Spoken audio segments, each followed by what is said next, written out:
In the following introduction, which will comprise 3 separate sessions, we will focus on the following essentials: introduction of the course, its objective and methodology, and an explanation of course expectations. By the end of these 3 sessions, you'll be able to identify the following: the course topic and overall objective, the nature of the class, particularly as an exercise in project-based learning and case study analysis, the types of assignments you can expect, and some Parish Virtual time management strategies.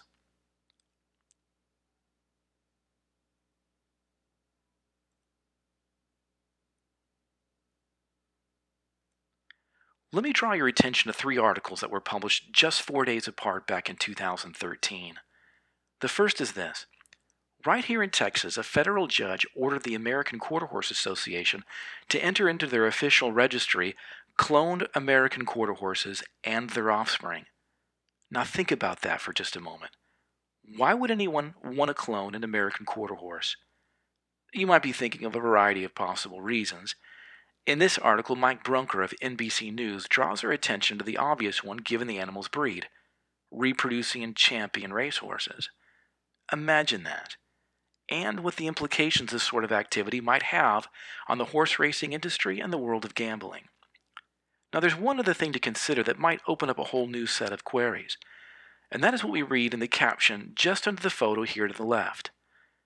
Cryozootech, the French company that cloned a racehorse, chose a castrated male champion, implying that the rationale was to intervene in the case where the horse couldn't reproduce naturally. In other words, such a procedure was surely a benefit to the owner or owners of the original animal who put in the time and the finances to raise the horse. It's tragic that they can't continue the champion's line, so why not just use technology to do that for us? Let's just clone it. Take a look at this next article. This was published the very next day by ABC News. Scientists breed rabbits with an eerie glow. In this case, scientists actually inserted the genes of jellyfish into the embryos of rabbits. Why? For at least 2 reasons. First, just to see if gene transfer would be successful, which apparently it was. Look how they glow.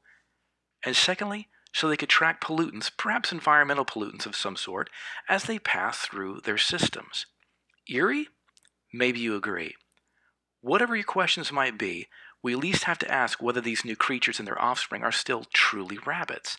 We're not talking about cloned rabbits here. We're talking about alterations to their very genetic makeup, their DNA. They look like rabbits, certainly, and have the features of rabbits, but what exactly are they now? Jelly rabbits? One last article. Within 2 days of the rabbit announcement, ABC News published another article about a little girl named Gabby Williams. Gabby is an 8-year-old with a genetic defect that prohibits her from aging. She's an 8-year-old with the body and, as far as we can tell, mental capacity of an infant. Now take a look at the article headline.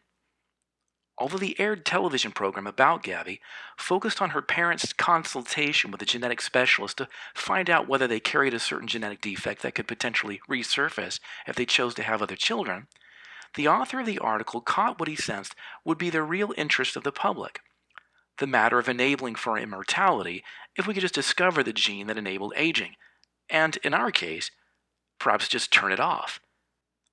Instead of it being a problem, such as Gabby's case, her defect might actually be the key to solving, in our case, the very problem of human aging in general. The point of all this? Today, we're no longer using techniques simply to build better buildings, bridges, and infrastructures, vehicles, better cell phones and computational devices, and other contraptions that make life more efficient for us. We have technologies that enable us to do things only dreamed of in the past. Moreover, those abilities now cause us to have to ask new questions that we've never had to ask before in the historical development of technology.